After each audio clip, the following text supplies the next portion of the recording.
Welcome to this journey of one of the most disturbing cases in recorded history in the Ozarks, Missouri.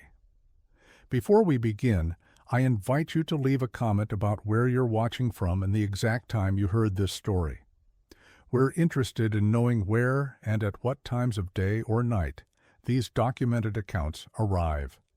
The summer of 1898 in the Ozarks seemed more oppressive than usual.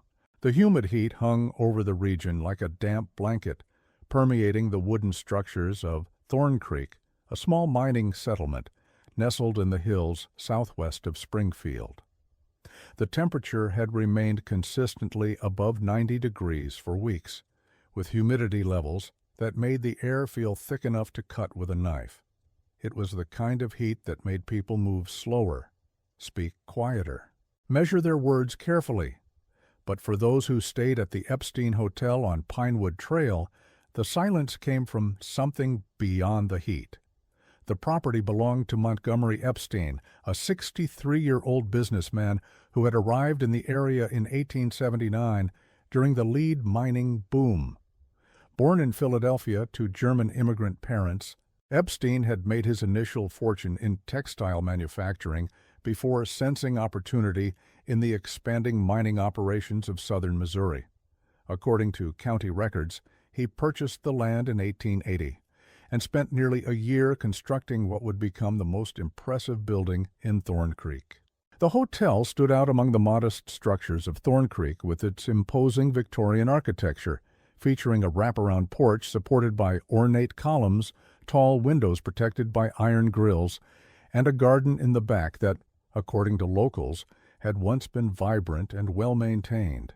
Now, however, weeds invaded the abandoned flower beds, and vines climbed the peeling walls, creating shadows that seemed to shift as evening fell. The once white exterior had weathered to a sickly yellow gray, giving the entire structure an appearance of premature aging and decay. Local newspapers from 1881, when the hotel first opened, praised it as a beacon of metropolitan sophistication in our humble mining community and certain to attract a more refined class of visitor to Thorn Creek. The Springfield Republic noted that Mr. Epstein has spared no expense in creating accommodations that would not be out of place in St. Louis or Chicago. It was common for travelers to quicken their pace when passing the hotel, especially after dusk. There wasn't a specific reason for this, at least not one that could be clearly articulated. It was more of a feeling, a subtle discomfort, as if the building were watching those who passed by. Local residents often crossed to the opposite side of Pinewood Trail when their route took them past the hotel after sunset, a behavior that became so common it was rarely discussed or acknowledged. Interviews conducted by historian Wallace Pritchard in 1959 with former residents of the area reveal that even before the infamous events of October 1898, the hotel already had a peculiar reputation. Josephine Garner, a laundress who worked for several wealthy families in Thorn Creek, reported, "That hotel always was different. The linens I washed for them always had a smell. Not of ordinary dirt, but something like damp earth and dried herbs, even the clean pieces. And Mr. Epstein always handed me the laundry personally, never allowing me past the service entrance.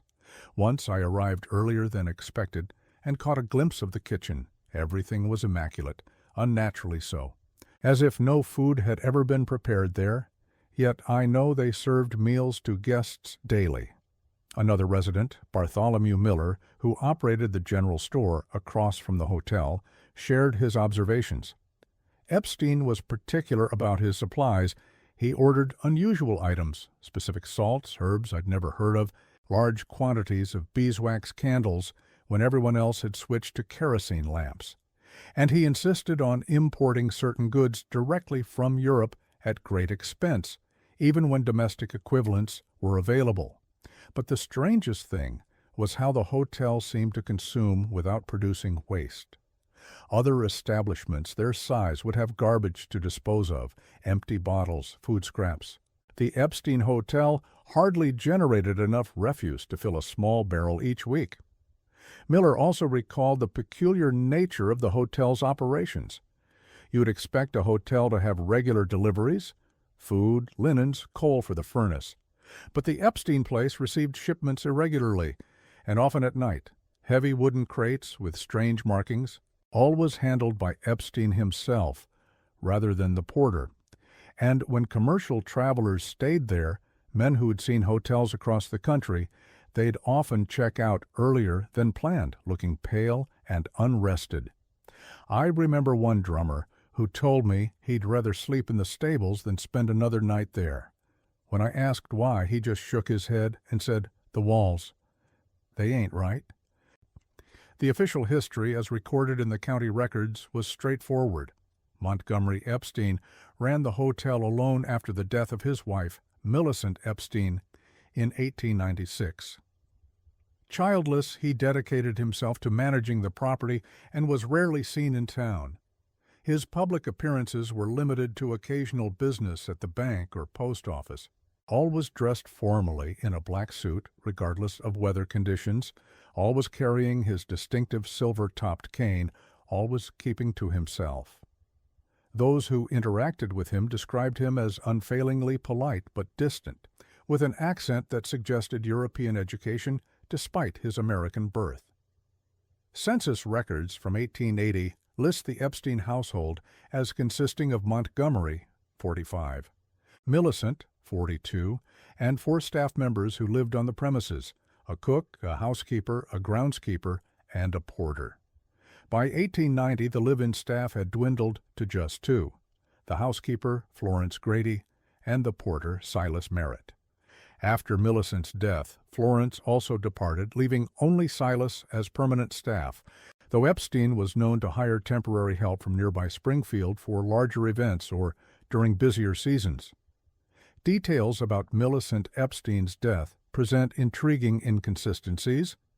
According to the official death certificate signed by Dr. Harrison Wells on February 3, 1896, the cause of death was recorded as cardiac arrest resulting from typhoid fever. However, a more detailed medical report found in the archives of the Old Springfield Medical College describes symptoms that hardly correspond to a simple fever. The patient exhibits periods of extreme agitation, alternating with profound lethargy. She reports disturbing visions and insists that there is something in the walls watching her. The pupils remain dilated even under strong light, and the skin exhibits an abnormal pallor. More disturbing is the fact that during episodes of delirium, she occasionally speaks in a language unknown to this physician. When lucid, Mrs. Epstein begs not to be returned to the hotel, claiming that it waits for me there. Her husband insists these are merely manifestations of fever-induced delirium. The burial record at Oakwood Cemetery in Springfield shows that Millicent was interred on February 5, 1896, in a private ceremony, attended only by Montgomery Epstein and the officiating minister, Reverend Collins of the First Presbyterian Church. No obituary appeared in local newspapers, and no funeral announcement was published, unusual omissions for a woman of Millicent's social standing. When questioned about this by curious neighbors, Epstein reportedly explained that his wife had requested simplicity in death as in life, and that public displays of mourning were contrary to her wishes. On October 17, 1898, a guest at the Epstein Hotel, Jeremiah Holloway, a traveling salesman from St. Louis, did not emerge from his room. Initially, no one paid much attention to this fact. Travelers occasionally sleep late or decide to remain in their rooms. But when his absence extended through the entire day, and he missed an important business meeting at the Thorn Creek Mining Company office, the company secretary, Abigail Winters, decided to send the hotel porter, Silas Merritt, to check on Mr. Holloway's welfare. Holloway, according to business records from his employer, Westmoreland Mining Supply Company of St. Louis, was 38 years old, unmarried, and considered one of their most reliable salesmen. He had been with the company for 11 years, and his quarterly visits to the mining regions of southern Missouri were a regular part of his territory. Company correspondence indicates that he was expected to return to St. Louis by October 20th at the latest, having completed his business in Thorn Creek and surrounding communities. His supervisor described him as methodical to a fault and a man of unwavering habits, making his sudden disappearance all the more perplexing. What Silas found, or more precisely what he didn't find, would initiate a series of events that would profoundly mark the memory of Thorn Creek, even though, with the passing years, many would prefer to forget. As stated in the sheriff's report of October 19, 1898, filed at the Thorn Creek Sheriff's Office and later transferred to the State Historical Archive, Silas knocked on the door of room 217 for several minutes without receiving a response. Noticing that the door wasn't locked, merely closed, the porter decided to enter, calling out Stra Holloway's name. Miss Winters remained in the hallway, maintaining a proper distance as befitting a lady of her position, but close enough to witness the proceedings. The interior of the room was impeccably clean and organized, as if it had been prepared to receive new guests. On the desk by the window, there was a half-empty glass of water. No sign of struggle or disorder, no sign of Jeremiah Holloway. The bed showed no evidence of having been slept in the previous night. The covers were pulled tight, the pillows undisturbed. Holloway's valise remained open on the luggage stand, containing neatly folded clothes and personal items. His sales materials, catalogs, order forms, and samples of smaller mining equipment parts were arranged methodically on the writing desk.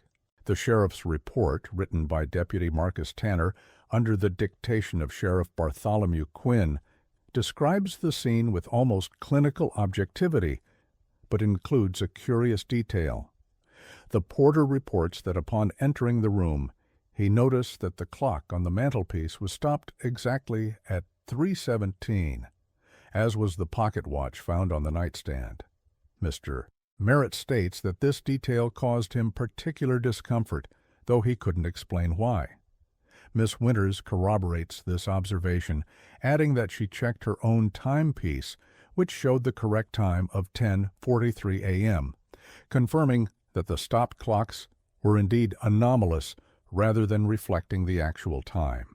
This temporal anomaly becomes even more significant when compared with statements given by other hotel guests. The registry book showed 3 other occupied rooms on the night of October 16, 17.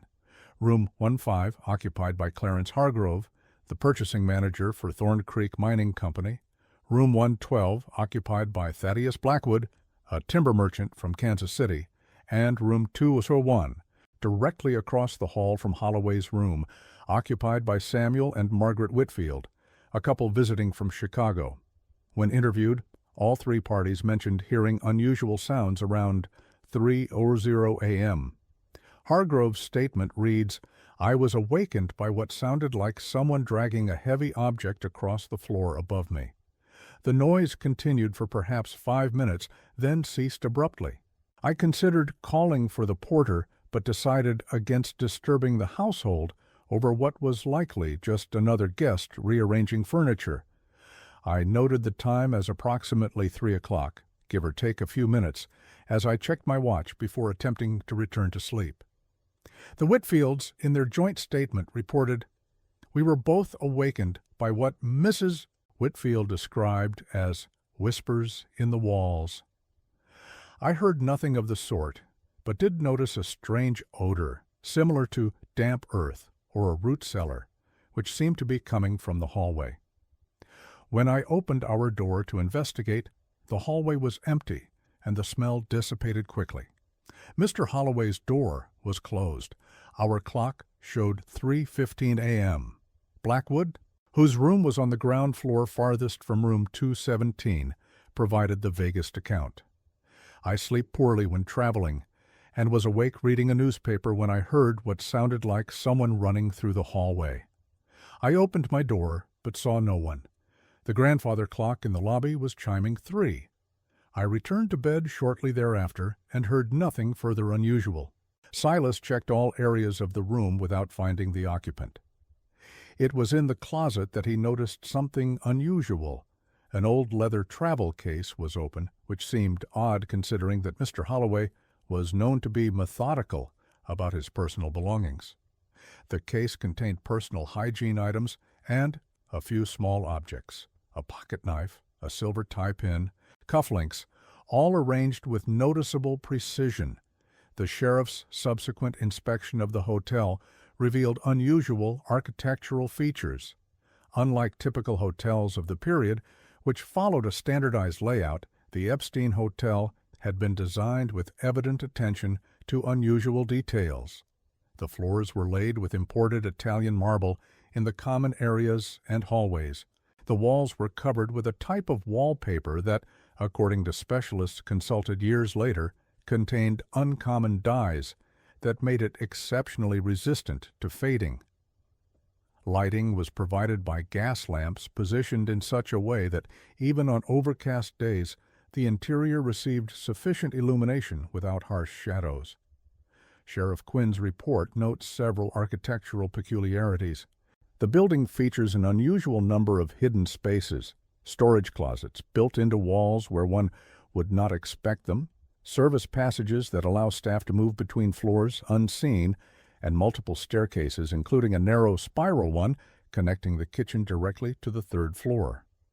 When questioned about these features, Mr. Epstein explained that the design was common in European hotels, emphasizing discretion and efficiency of service. Most curious, however, was the division of space in the cellar. Although the hotel occupied a considerable area, the accessible cellar corresponded to only about half of this area. The other half, according to architectural plans of the time, would simply be packed earth. However, the wall that separated the two sections was not aligned with any upper wall of the building, creating an asymmetrical layout that intrigued architects who later studied the case. Even more intriguing was a small, dark wooden door, almost imperceptible, installed in the dividing wall, always kept locked by Epstein. When questioned about this door during the initial investigation, Epstein provided a mundane explanation. That area contains nothing of interest, merely a storage space for old furniture and personal effects I've accumulated over the years. I keep it locked to prevent guests from injuring themselves among the clutter. Sheriff Quinn, perhaps out of deference to Epstein's standing in the community or simple lack of curiosity, did not request that the door be opened during his inspection. Inside the travel case, Silas found only a small black notebook, apparently a journal. Flipping through it quickly, he noticed that the pages were filled with Holloway's handwriting. However, in the last written pages, the handwriting became progressively more trembling, almost illegible, as if recorded by someone under extreme stress. The porter took the notebook with him and immediately reported the disappearance to Sheriff Quinn. Abigail Winters, who had accompanied Silas to room 217, provided a statement corroborating his account and adding her own observations. Mr. Holloway was expected at our office at 9 o'clock sharp to finalize a substantial order of safety equipment for our western shaft. He had never missed an appointment in all the years we've done business with Westmoreland Supply. His absence was so out of character that I felt immediate concern for his welfare. The official investigation into Holloway's disappearance was superficial and brief. After 3 days of searching without finding any trace of the businessman, Sheriff Quinn concluded that he had probably left to pursue a business opportunity without informing anyone. The case was filed away, and room 217 at the Epstein Hotel was cleaned and made available for new guests. The investigation reports mention a detail that did not receive due attention. During the inspection, deputies found all of Holloway's clothes and personal belongings intact in the room. His wallet contained cash, $47.35 according to the inventory, and business cards, and his gold pocket watch remained on the nightstand. If the businessman had indeed left of his own accord, he had departed without taking any belongings. A telegraph was sent to the Westmoreland Mining Supply Company in St., Lewis informing them of their employee's disappearance. Their response, preserved in the case file, expresses disbelief. Holloway most reliable. Stop 15 years exemplary service. Stop impossible. He would abandon post or company property. Stop sending representative immediately. Stop. The company representative, Vincent Caldwell, arrived in Thorn Creek on October 22nd, but by then Sheriff Quinn had already closed the official investigation. However, the journal found by Silas was never annexed to the official case. Sheriff Quinn claimed to have returned it to the porter, who in turn stated he never received it back. For decades, the whereabouts of this document remained unknown until in 1964, during the renovation of an old courthouse in Thorn Creek, a carpenter named Emmett Dawson found a wooden box embedded in a false wall. Inside the box, wrapped in black silk, was Jeremiah Holloway's journal. The discovery was initially kept secret by the carpenter, who feared that the object might be related to some unorthodox religious practice. It was only 3 months later, upon overhearing a conversation about the vanished salesman, that Emmett decided to reveal his discovery to his employer, who in turn informed the county authorities. Emmett Dawson, as reported in a 1964 interview with the Springfield Herald, discovered the hidden compartment while removing damaged wainscoting in what had once been the sheriff's private office. I noticed the wall behind the wood paneling sounded hollow when tapped, Dawson explained. Being curious by nature, I investigated further and found a small rectangular cavity that had been plastered over and then concealed behind the wainscoting. It appeared to have been created when the building was constructed in 1885, not added later.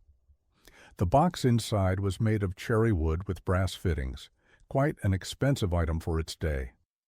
Reverend Josiah Blackburn, responsible for the local parish and serving as president of the Historical Society, took possession of the document and decided to deliver it to the History Department of the University of Missouri.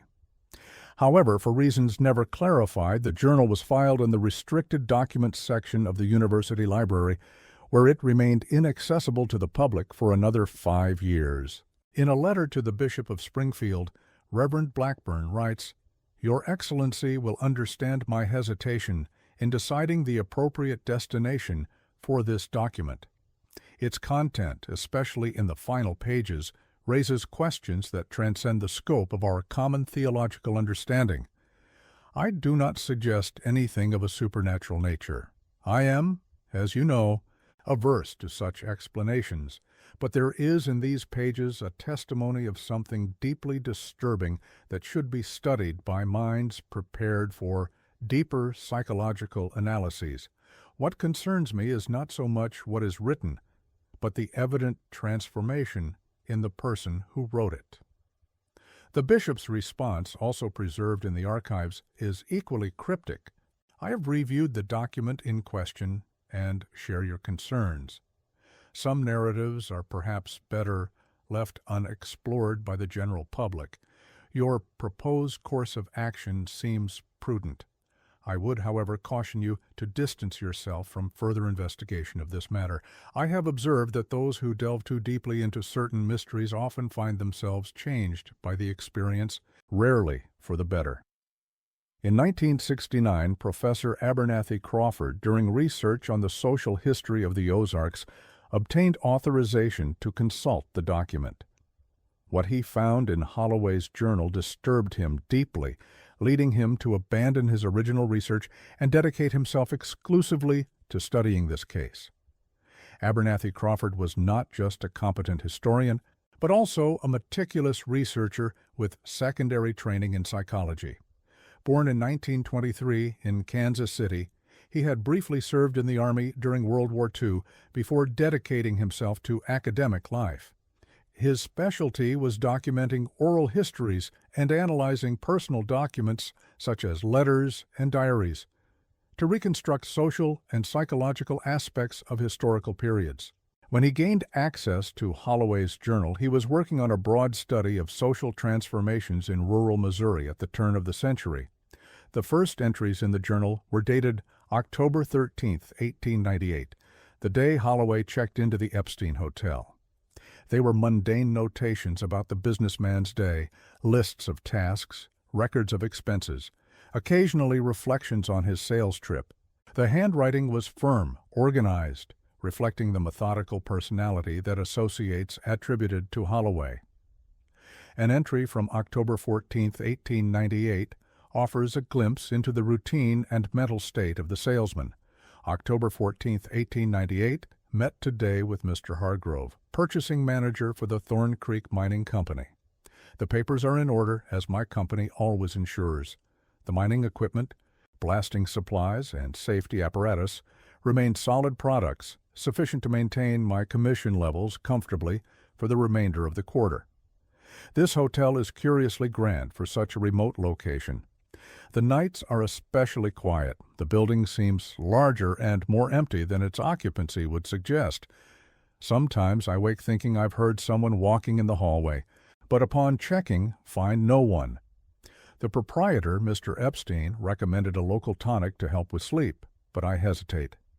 I prefer lucidity to medication-induced confusion. Later that same day, Holloway adds, "Dinner at the hotel was surprisingly excellent. Mr. Epstein mentioned that his cook trained in New Orleans, which explains the quality and sophistication of the cuisine. Had an interesting conversation with fellow guest Mr. Blackwood regarding timber resources in the region. He expressed interest in our company's blasting equipment for removing stumps. We'll follow up tomorrow with a proper presentation. Weather remains unseasonably warm for October." Over the following days, the entries follow a similar pattern. A recurring theme is his growing unease with the atmosphere of the hotel, though he attributes this to the isolation of the location and his own fatigue from traveling. An entry from the morning of October 15, 1898, shows the first hints of something unusual. Slept poorly. Dreams were unusually vivid. Found myself wandering corridors that seemed to belong to the hotel but configured differently, with doors that opened onto brick walls and staircases that led nowhere. Woke several times thinking I heard my name being called, but the hallway was empty each time I checked. Must reduce my consumption of coffee after dinner. That same day, Holloway records his first exploration of the hotel's lower level. October 15th, 1898. I went down to the cellar today to retrieve a bottle of wine that Mr. Epstein had recommended for dinner. The entrance was difficult to find, hidden behind a service door in the kitchen area.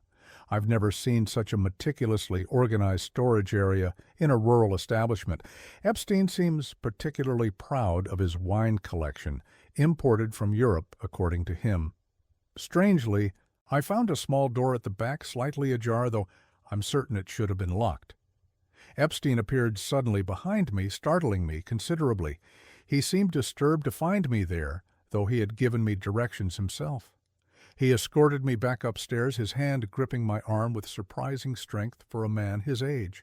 Up for us. This encounter marks the first significant disturbance in Holloway's routine. His description of Epstein's reaction suggests an uncharacteristic loss of composure in the normally polished hotelier. The mention of the small door left mysteriously ajar introduces an element that will become central to later developments. Later that evening, Holloway writes, "Dinner conversation with Mr. and Mrs. Whitfield from Chicago was pleasant enough, though Mrs. Whitfield seemed distracted, repeatedly glancing toward the walls as if hearing something the rest of us could not. When I inquired if everything was all right, she merely smiled and claimed to be fatigued from travel." Mr. Epstein was particularly attentive to her throughout the meal, refilling her wine glass with unusual frequency. The Whitfields retired early, around 8:30. I remained in the parlor reading until 10, then returned to my room. The hallways seem unusually dark tonight, despite the gas lamps. However, from October 16th, the tone of the entries began to change subtly. Holloway started recording strange sensations, night noises he couldn't identify, a persistent feeling of being watched, objects that seemed to change position when he wasn't looking. October 16, 1898 morning. Found my shaving kit arranged differently than I had left it. The razor was placed across the soap dish rather than beside it, as is my habit. A small detail, but disconcerting as I am methodical about such arrangements. Mentioned this to Silas, the porter, who suggested that perhaps he had inadvertently disturbed my belongings while delivering fresh towels. Accepted this explanation, though I do not recall requesting additional linens. Later that day, meeting with the Thorn Creek Mining Company Board was productive. Secured an order for safety equipment that exceeds my quarterly quota. Should be cause for celebration, yet I find myself strangely unsettled. On returning to the hotel, noticed that the garden appears different somehow. The arrangement of the neglected flower beds seems to have changed, though I cannot articulate exactly how. When I mentioned this to Epstein, he looked at me strangely and commented that the hotel adapts to suit its needs. Alpar, an odd turn of phrase that has lingered in my thoughts.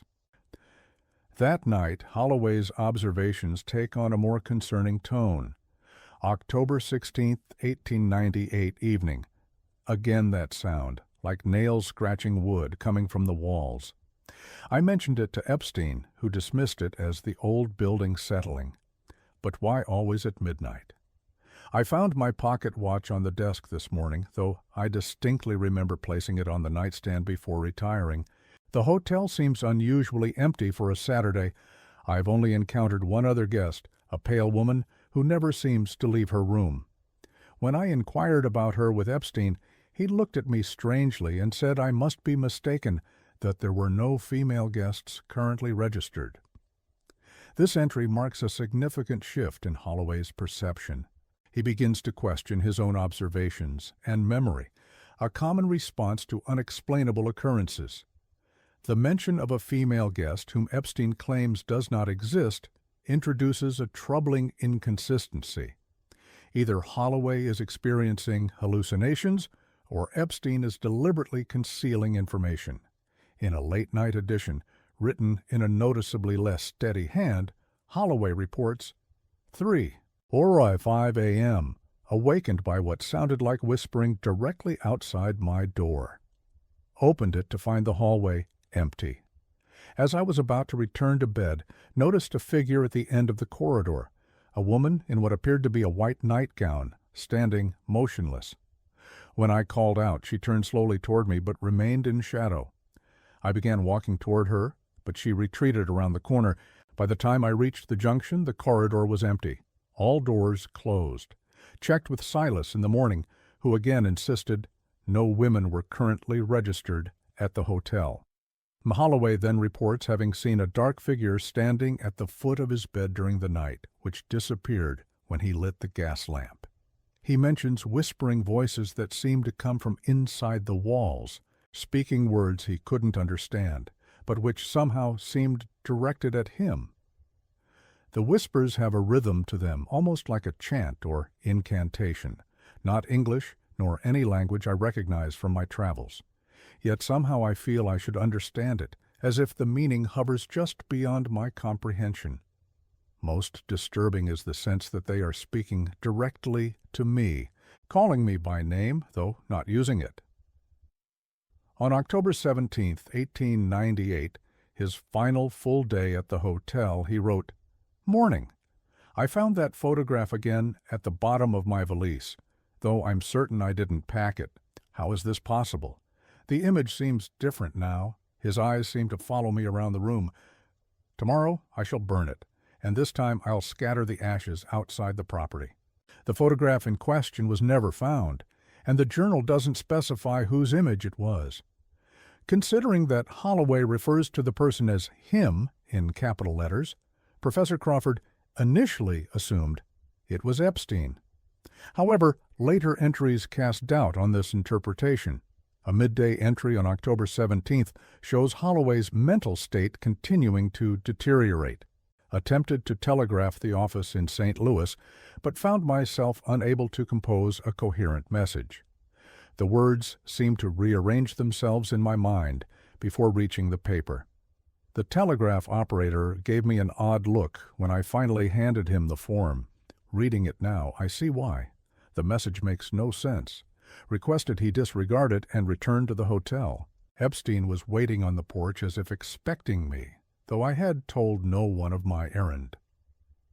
The final complete entry, written late on October 17th, reveals a man on the edge of panic. Evening? I haven't slept again. The sounds in the walls continue, louder now, more insistent. They no longer seem like scratches, but rhythmic knocking, as if someone or something were trying to communicate through a code. I've made the decision to check the cellar again tomorrow, the small door in the back, which seemed ajar during my first visit. Perhaps there's something there that explains these phenomena. The keys are hanging by the cellar entrance. Epstein watches me constantly, though he tries to be subtle. His eyes never seem to blink. I've started keeping this journal with me at all times. If anything should happen to me, let it be known that I suspect Montgomery Epstein is not what he appears to be. There's something wrong with this hotel, something wrong with him. The walls themselves seem alive somehow, as if the building is not merely a structure, but an organism. I fear for my safety, yet cannot bring myself to leave before understanding what is happening here. This is the final complete entry. The subsequent page contains only a few scrawled words, written in a tremulous hand. Door open. Smell. Earth, metal. He knows. The walls have... The text breaks off mid-sentence, followed by several blank pages. On the final page of the journal, there is a single sentence written in a surprisingly clear and firm handwriting, so different from the previous text that it raised questions about whether it was written by the same person. I finally understood what he wanted from the beginning. Professor Crawford spent years trying to construct a clearer chronology of events and determine what really happened to Jeremiah Holloway. In his research notebooks, found after his death in 1978, he raises various hypotheses, from supernatural explanations, which he himself dismissed as products of a fevered imagination, to more mundane possibilities: an intruder who tormented the businessman, some local person with an interest in eliminating a potential business competitor, or even a case of progressive mental deterioration that culminated in flight or suicide. One aspect that particularly intrigued him was the coincidence between the recurring time in Holloway's journal, 3:17, and the fact that all clocks in his room were found stopped at that same time. This coincidence suggested that something significant occurred at that specific moment, possibly on the night before his disappearance. Crawford's notes include a detailed analysis of this temporal anomaly. The recurrence of 3:17 throughout this case cannot be dismissed as mere coincidence. Beyond the stopped clocks in Holloway's room, we have the testimonies of 3 separate witnesses who all report unusual occurrences between 3:00 and 3:20 a.m. on the night of October 16, 17. Furthermore, Holloway himself notes waking at 3 or 5 a.m. to investigate strange sounds. What makes this time significant? In Christian numerology, 3:17 could reference John 3:17, a verse about salvation. In a more esoteric context, some occult traditions view 3:17 as a thin time when barriers between worlds are weakened. More prosaically, it represents the deepest part of night, when human alertness is at its lowest ebb and the mind most susceptible to suggestion or manipulation. Another disturbing element was the final sentence of the journal. Crawford arranged for a handwriting analysis by Dr. Elias Mercer, a leading expert in the field. Dr. Mercer's report offers a professional assessment. The final entry exhibits significant deviations from the writer's established patterns. The pressure, slant, and formation of key letters differ markedly from earlier entries. While stress or altered mental states can affect handwriting, The degree of difference here suggests one of two possibilities. Either the writer was experiencing an extreme psychological state, unlike any evidenced in previous entries, or this entry was made by a different individual attempting to approximate the original writer's style. One of the most intriguing aspects that Crawford discovered was the death records of Millicent Epstein. Upon examining the archives of the old Springfield Medical College, the professor found a medical report that offered additional details about Mrs. Epstein's mysterious ailment. The report includes observations that Crawford considered particularly relevant. The patient alternates between periods of lucidity and episodes of extreme agitation. During moments of mental clarity, she expresses a rational and consistent fear related to an agreement that her husband allegedly made during his trip to New Orleans in 1895. Although reluctant to provide specific details, she mentioned that he acquired an ancient artifact from a merchant in the French Quarter, an object that he now keeps stored in a special compartment in their hotel. More concerning is her insistence that this object is not inanimate. Mrs. Epstein, a woman of education and respectable social position, does not seem prone to superstitions. However, she describes with disturbing conviction that the object changed after being brought to the hotel, and that it now communicates with her through the walls. When questioned about the nature of these communications, the patient becomes extremely agitated, refusing to elaborate. In the last 48 hours, her physical state has deteriorated significantly. She presents permanently dilated pupils, even under intense light, abnormally low body temperature, and a peculiar odor emanating from the skin that does not correspond to any pathological condition known to this physician. There are also unexplained marks on the forearms and neck, similar to bruises, but with a regular pattern that suggests more a deliberate contact than accidental injuries. As a physician, I must record only observable facts, but I confess that this case defies my scientific understanding. If I were a man of lesser education, I might suggest that Mrs. Epstein is under some kind of malevolent influence. As I am not, I limit myself to documenting her condition and administering the prescribed sedatives to alleviate her suffering, though I fear the outcome is inevitably fatal. A peculiar addendum to this report, written in Dr. Wells' hand, but on a separate sheet not officially filed with the medical college, reads, "Patient expired at precisely 3:17 a.m. At moment of death, all electric lights in the ward flickered simultaneously. Nurse Calloway reports hearing what she described as whispering in a foreign tongue, though no other individuals were present in the room. Body exhibits unusual post-mortem characteristics. No rigor mortis after 6 hours, skin unusually pliable, eyes remain dilated. Mr. Epstein arrived within 30 minutes of death despite no telegram being sent. Insisted on immediate release of body without standard examination. Given his standing in community, request was granted against my professional judgment." Millicent Epstein passed away 2 days after this report was written.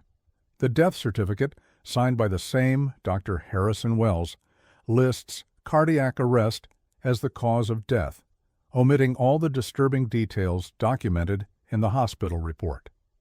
During his research, Professor Crawford also interviewed several former residents of the area, including Luella Pierce, who in 1898 lived in a boarding house adjacent to the Epstein Hotel.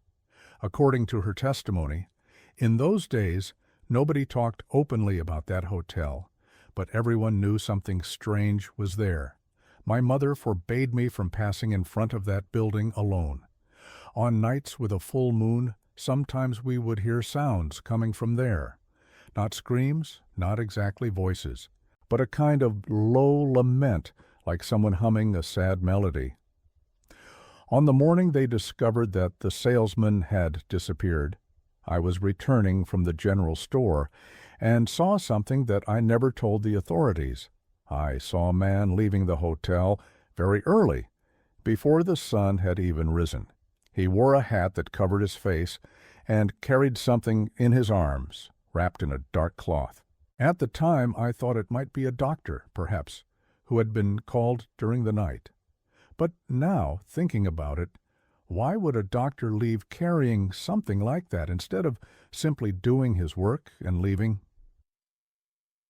When pressed for more details about this mysterious figure, Luella's response was, "It was still quite dark, just before dawn. Tall, certainly taller than most men in Thorn Creek, very thin, almost gaunt. The hat was wide-brimmed, pulled low. His coat was dark, possibly black, reaching almost to his ankles. What struck me most was how he moved, fluid but somehow awkward, as if his joints bent differently than they should. I remember thinking it reminded me of a spider." This testimony raises disturbing questions about the events of that morning. Who was the man seen by Luella? What was he carrying? And why did this information never reach the official authorities? When asked why she never reported this sighting, Luella's answer was telling. Sheriff Quinn was in Mr. Epstein's pocket. Everyone knew that. And there was something about that figure that frightened me deeply. I told my mother, who advised me to keep quiet. "Some things," she said, "are best not noticed." That was how people in Thorn Creek dealt with the strangeness of the Epstein place, by looking away, by pretending not to see. In a later notation to the interview with Luella, Professor Crawford writes, "The description of the man seen by L.P. curiously corresponds to reports of a stranger who was occasionally seen visiting Montgomery Epstein in the months preceding his wife's death. According to Silas Merritt, this visitor never identified himself, always arrived after nightfall, and Epstein insisted on receiving him alone in his office or in the cellar. The porter described him as a thin, very pale man, of considerable height, always dressed in dark clothes, and a wide-brimmed hat that shadowed his face." Coincidence? Or would it be possible that the same individual was somehow connected to both the death of Millicent and the disappearance of Holloway, more than 2 years apart? Crawford's investigation led him to research Montgomery Epstein's background more thoroughly. Birth records confirmed his Philadelphia origins, but there were curious gaps in his history. Between 1865 and 1877, Epstein seemed to vanish from all public records. No tax filings, property deeds, business licenses, or newspaper mentions could be found. His reappearance in 1877 as a wealthy textile merchant in St. Louis was sudden and unexplained. His marriage to Millicent Gardner, daughter of a prominent banking family, occurred in 1878, just 1 year before their relocation to the Ozarks. Most intriguing was Crawford's discovery of a passenger manifest from the steamship Memnon, arriving in New Orleans from Port-au-Prince, Haiti, in February 1895. Listed among the first-class passengers was M. Epstein of Missouri. This aligned perfectly with Millicent's claim that her husband had made a journey to New Orleans in 1895, returning with some unusual artifact. What business a hotel proprietor from the Ozarks might have in Haiti in the 1890s remains unexplained. The Epstein Hotel remained open for several years after Holloway's disappearance. In 1905, it was acquired by Randolph Sullivan, a banker from Kansas City, who carried out extensive renovations before reopening it as Sullivan's Ozark Inn. Curiously, Sullivan and his family occupied the property for only 5 months before moving suddenly, selling the hotel for a price far below market value. When questioned about the reasons for the move, Randolph Sullivan reportedly said only that the building was not suitable for a family with peace of mind. Property records from the county clerk's office confirm this unusual transaction. Sullivan purchased the hotel from Epstein's estate, the hotelier having passed away in 1904, for $1,800 in January 1905. After investing approximately $7,200 in renovations, as documented by building permits and contractor invoices, he sold the property in June of the same year for just $11,000, a significant financial loss that makes little business sense without some compelling reason. According to Crawford's notes, Sullivan reported that after approximately a month of living in the hotel, inexplicable events began to occur. At first, it was small things, Sullivan reportedly said. Objects that disappeared and reappeared in different places, strange sounds in the walls like scratches or rhythmic knocks. My wife complained of a persistent odor in the master bedroom, a smell of damp earth and something metallic that no cleaning could eliminate. We replaced the flooring, checked plumbing, even removed part of the wallpaper, but the smell always returned. Mrs. Sullivan began to speak of voices in the walls that whispered at night. Initially dismissed by her husband as nerves or imagination, her claims became more troubling when she began to recite phrases in her sleep that the family governess educated at Vassar identified as Haitian Creole, a language Mrs. Sullivan had no knowledge of or exposure to. The construction workers who renovated the cellar reported finding unusual items embedded in the walls, Sullivan continued. Small bundles of herbs tied with human hair, animal bones arranged in geometric patterns inside sealed cavities, and, most disturbingly, a collection of daguerreotypes showing the same man, presumably Epstein, at different ages, but always with the same tall, thin figure standing behind him, face obscured by shadow. The incident that finally motivated the move occurred on a night in June 1905. Sullivan's wife woke up screaming, claiming to have seen a dark figure standing at the foot of the bed. When Sullivan lit the lamp, there was no one there. However, on the dresser, they found an object that did not belong to them, a small carved wooden box containing a single photograph. It was a photograph of a man sitting at a desk, said Sullivan. Behind him, there was something like a shadow, but with a vaguely human form. Most disturbing were the man's eyes. They were completely black, like holes in the image. I immediately recognized him as Jeremiah Holloway, whose portrait I had seen in the newspaper archives. On the back of the photograph was a phrase written, "He lives in the walls and wants company." Crawford pressed Sullivan about what happened to this photograph. The elderly man's response was telling. "I burned it immediately, but the next morning it was back on the dresser, undamaged. We burned it again, this time burying the ashes in the garden. The third morning, when it reappeared once more, I knew we had to leave. Some things cannot be destroyed by ordinary means." The next morning, Sullivan contracted workers to completely cement over the cellar. A week later, the family left the hotel, never returning even to collect many personal items they left behind. In the years that followed, the property passed through several owners, none remaining for more than 2 years.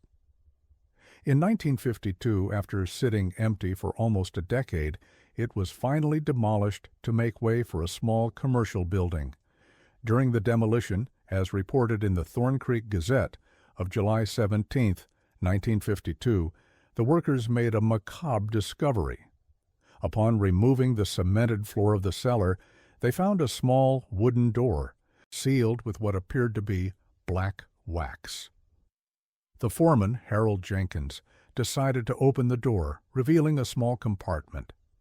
Inside there were only 3 items: an old box of matches, a broken perfume bottle, and a faded photograph. The newspaper article, written by local reporter Calvin Finch, describes the discovery in typically restrained terms for the era. Workers engaged in the demolition of the former Epstein Hotel made an unusual discovery yesterday when breaking up the cellar floor. A small hidden room, apparently sealed for many decades, contained several antique items of little monetary value but considerable historical interest. These artifacts have been turned over to Sheriff Donovan for potential inclusion in the County Historical Society collection. The only clue to the photograph's content comes from an interview given by Jenkins himself to Professor Crawford in 1968. I'll never forget that image as long as I live. It was a photograph of an elderly man, probably that hotel owner, Epstein, sitting in a chair. Behind him, there was an obscure figure, like a shadow with a human form.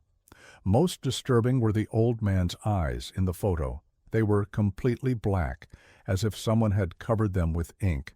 And there was a message written on the back of the photograph, but it was so faded that I could only distinguish a few words: fulfilled, promise, inside, walls.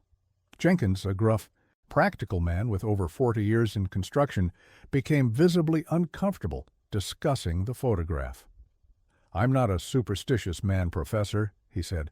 "I've worked demolition jobs all over Missouri and seen plenty of strange things hidden in old buildings. But that photograph, it felt wrong somehow. When you looked at it, you got the feeling it was looking back at you." Jenkins also revealed a detail that he omitted from the press. Next to the photograph, they found what appeared to be a small box carved from bone. The box was empty, except for a thin layer of dark powder at the bottom. When asked what happened to this object, Jenkins confessed to having burned it that same night, along with the matchbox. The box had carvings on it, Jenkins added reluctantly when pressed for details. Not any language I recognized. Symbols, spirals, what looked like stylized insects or spiders. When I picked it up, it felt warm to the touch, though that compartment was as cold as a meat locker. The powder inside was fine, almost like soot, but with tiny reflective particles. I didn't look too closely, to be honest. Some things a man is better off not examining. Professor Abernathy Crawford died in September 1978 before concluding his research on the Epstein Hotel case. His notes and collected materials were donated to the university library, but inexplicably a large part of this collection disappeared during a reorganization of the archive in 1972, with only a few field notebooks and correspondence remaining. The university's official explanation for this loss, as documented in a memo from the head librarian to the history department chair, cited space constraints and prioritization of materials with broader historical significance. However, this explanation fails to account for the targeted nature of the disappearance. Only Crawford's materials relating to the Epstein case vanished, while his other research papers remained properly filed and accessible. In one of the remaining notebooks, dated August 1970, Crawford records a disturbing personal experience. After months investigating the case, he began to suffer from insomnia and hear strange sounds in his own home, scratches on the walls, footsteps in the hallway when he was alone, the creaking of a rocking chair in his study, although he did not own such furniture. The entry, written in Crawford's typically precise handwriting, but with subtle signs of stress, heavier pressure, more pronounced punctuation marks, details his experience. Third night of unusual phenomena. The scratching in the walls begins precisely at midnight and continues until 3:17 a.m., at which point it ceases abruptly. The pattern is identical each night. 3 slow scratches, 3 rapid ones, pause, repeat. My rational mind suggests mice, but the precision of timing and pattern defies zoological explanation. More troubling is the recurring dream, a long corridor with numbered doors identical to Holloway's description, with room 217 at the far end. In the dream, I know I must not open this door, yet find myself walking toward it regardless, key in hand. In his last known notation about the case, he writes, "I dreamed of him last night. Montgomery Epstein was standing in the cellar of the hotel. Before that door, he looked directly at me and said, 'You too made a promise, Professor.' When I woke up, I found a matchbox identical to the one described in the demolition report on my desk. I don't know how it got there. My house was locked. Tomorrow I will end this research. There are questions that should not be answered, mysteries that should remain buried. Holloway understood this too late. I still have time." The matchbox, described in detail in a separate entry, was of pre-1900 manufacture, with a label showing the Memnon Steamship Line logo, the same vessel Epstein returned from Haiti on in 1895. The wood appeared aged but undamaged, the striking surface unused. Inside was a single match and a small scrap of yellowed paper with the words, "The walls have eyes," written in what preliminary comparison suggests is Jeremiah Holloway's handwriting. Professor Crawford formally abandoned his research on the Epstein hotel case soon after this incident. A curious detail is that he insisted on burning all his notebooks related to the case that were still in his personal possession. He began to avoid working after nightfall, installed additional lighting in his home, and developed an almost phobic aversion to enclosed spaces such as cellars and attics.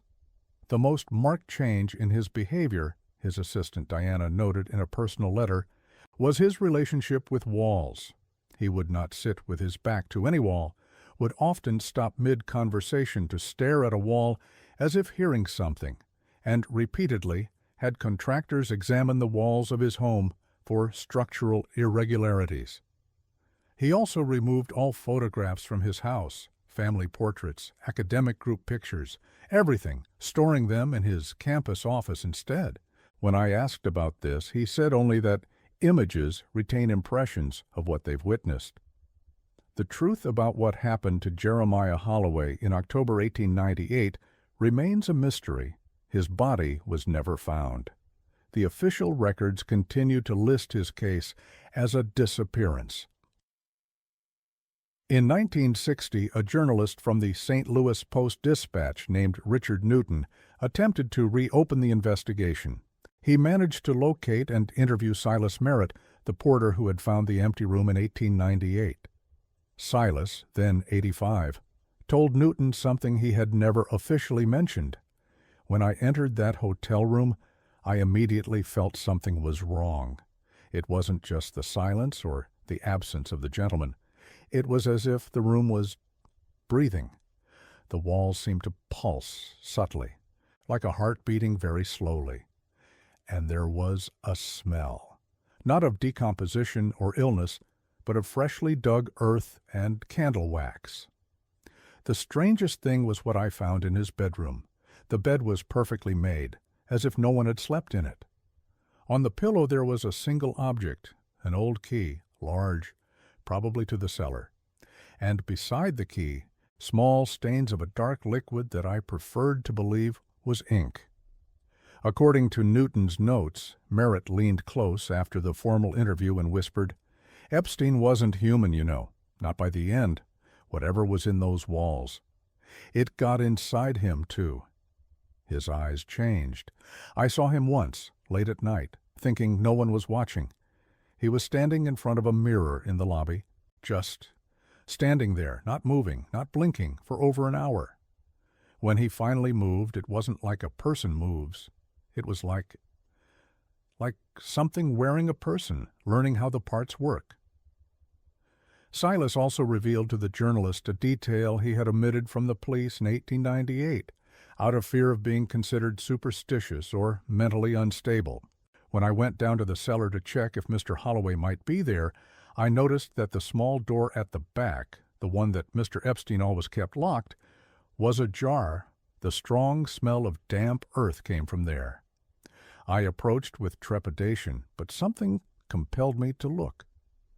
The compartment beyond the door was small, like a closet built into the wall, but seemed to extend deeper than the structure of the hotel would allow. The interior walls were of packed earth, not masonry like the rest of the cellar. In the center, there was an object that I couldn't immediately identify. It looked like a small carved box made of some material that was neither wood nor metal. Beside it, a photograph turned face down. I didn't touch anything. Something about that place caused me an instinctive dread, something I can't explain. I closed the door, ran up the stairs, and never returned to that part of the hotel. Richard Newton's article about the case was published in July 1960, but it did not generate the interest he had hoped for. A disturbing coincidence was the sudden death of Newton just 3 months after the publication of his article. According to the death certificate, he died in his sleep, victim of a heart attack, at 43 years of age. A newsroom colleague, however, confided to Professor Crawford that in the weeks prior to his death, Newton had become increasingly paranoid, claiming to hear strange sounds in his apartment and feeling constantly watched. This colleague, James Harrison, elaborated in his interview with Crawford. Rick changed after that trip to Thorn Creek. He'd always been a light-hearted guy, quick with a joke, but he came back, different, quieter. Started covering the mirrors in his office with paper, saying the light reflections bothered his eyes, jumped at small noises. About a week before he died, he showed me something he'd been keeping in his desk drawer. An old photograph he claimed had appeared among his research notes, though he had no memory of collecting it. It showed a man seated at a desk, face partially obscured, but recognizable as the salesman from his article. Standing behind him was a tall, thin shadow that, well, it didn't look quite right.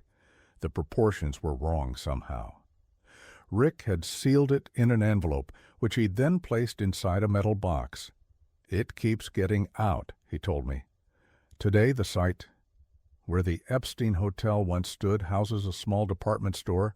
The older employees sometimes comment on strange nightly occurrences, merchandise that changes position, sounds of footsteps on the upper floor when the establishment is empty, and occasionally the persistent aroma of old perfume that seems to emanate from the walls.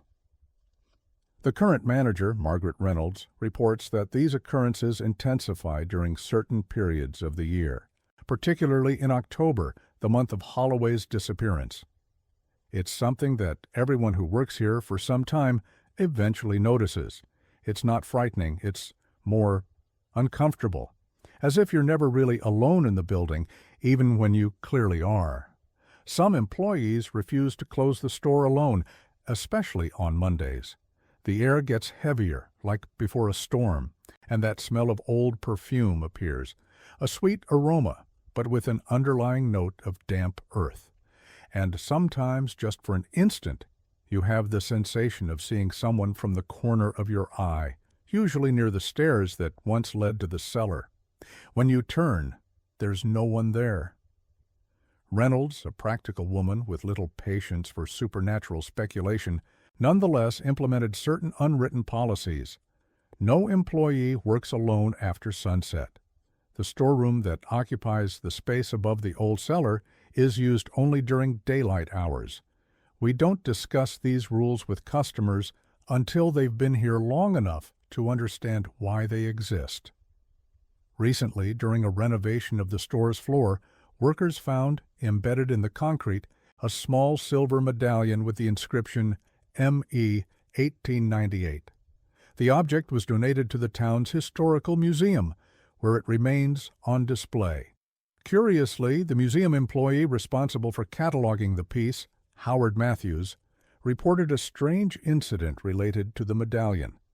According to him, on the first night after the item was placed on exhibit, the museum's security cameras recorded an inexplicable failure precisely at 3:17 a.m., lasting exactly 7 minutes.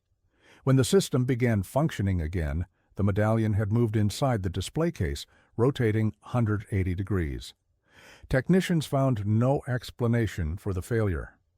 "We initially suspected vandalism," Matthews explained, but the case was locked, the alarm system showed no entries, and no other exhibits were disturbed. Most peculiar was that the security camera shows no evidence of tampering. Yet during those 7 minutes, the image shows only static, as if something was interfering with the signal. Even more unsettling was Matthews's personal experience the following morning. When I arrived to open the museum, I immediately noticed the medallion had changed position. As I approached the case, I distinctly heard what sounded like scratching coming from inside the wall behind the display. Maintenance found nothing. No rodents, no wiring issues, no structural problems. But for several weeks afterward, staff reported hearing the same sound always beginning at opening time and continuing until precisely 3:17 p.m. What really happened at the Epstein Hotel in October 1898? Was Jeremiah Holloway the victim of a common crime? Did he succumb to madness and isolation? Or is there something darker in this story, something that official records and rational explanations cannot completely capture? Professor Crawford, in his final notes on the case, offers an intriguing perspective. After months of investigation, I find myself contemplating possibilities that my academic training hesitates to accept. The patterns are undeniable. The black eyes in the photographs, the persistent smell of damp earth and metal, the sounds in the walls, the specific time, 3:17, that appears repeatedly, the feeling of being watched, and, most disturbing, the obscure figure described consistently by witnesses separated by decades. There is an element in this case that resists conventional explanations, something that seems to persist beyond the demolition of the hotel, beyond the death of the original witnesses, beyond even time itself. Like an echo that refuses to dissipate, or a presence that has found a way to transcend the physical limits that should contain it. I dare not fully articulate what I suspect, but the last phrase in Holloway's journal, "I finally understood what he wanted from the beginning," continues to resonate. What did he comprehend, and why did this comprehension coincide with his disappearance? There exists an ancient concept in Ozark folklore, rarely discussed openly, called the soul broker, an entity that is not exactly human, that makes agreements, grants wishes, but eventually returns to collect a payment much more valuable than the beneficiary initially perceives. Would it be possible that Montgomery Epstein, during his mysterious trip to New Orleans, encountered something of this nature? My research into Haitian folk traditions suggests parallels with certain Vodou concepts, particularly that of the jab, not the simplistic devil of Western interpretation, but a complex entity capable of granting wealth and power in exchange for service and eventual possession. The timing of Epstein's visit to Haiti, followed by his wife's illness and death, followed by Holloway's disappearance. The pattern suggests a progression. Pure speculation, naturally. However, I cannot ignore the chill I feel when rereading the accounts, nor the persistent sensation that, in investigating this mystery, I have attracted some kind of unwanted attention. Some knowledge is too dangerous to pursue. Some entities should not be acknowledged, for attention is a form of invitation.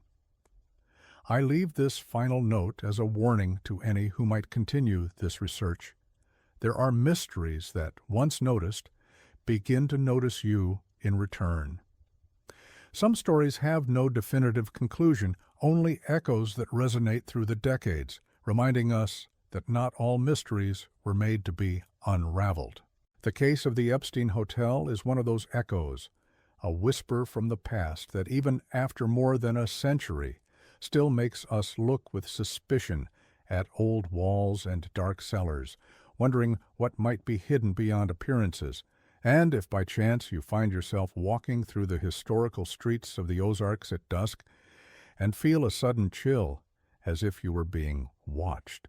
If you perceive a vague aroma of old perfume in the air, perhaps it's just coincidence, or perhaps it's a reminder that some presences never really leave. Some promises once made are impossible to break. There is an old saying in the Ozarks, "Not all stories end when a person dies." In the case of the Epstein Hotel, it seems that the story only began with the disappearance of Jeremiah Holloway, and perhaps in some sense that we don't completely understand, it still continues today.